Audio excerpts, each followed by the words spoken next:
L'émeute au Forum. C'est un moment très important pour la société québécoise. Pour quelques personnes, c'est le début de la Révolution tranquille. Le 13 mars 1955, Canadiens de Montréal contre Bruins de Boston. Hal Laycoe donne un coup de crosse en plein visage à Maurice Richard. Le juge de ligne, Cliff Thompson, essaie de le maîtriser. En essayant de maîtriser Maurice Richard, il le met dans une position dangereuse. Hal Laycoe en profite pour lui frapper dessus. La bataille éclate. Maurice Richard, très fâché après l'arbitre, frappe l'arbitre et est expulsé du match. Hal Laycoe ne reçoit aucune pénalité.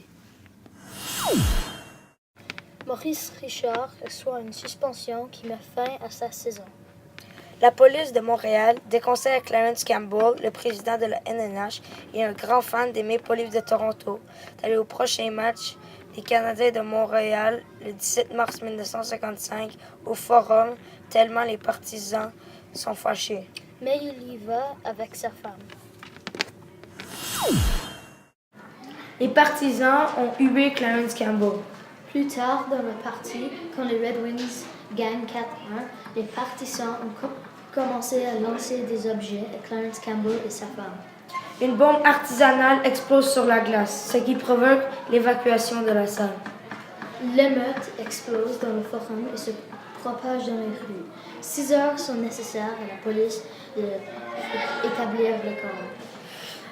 Les dégâts de cette émeute se lèvent à plus de 100 000 $. Le lendemain matin, Maurice Richard intervient en disant qu'il accepte sa punition et demande de... Merci d'écouter, c'est la fin de notre vidéo. Au revoir.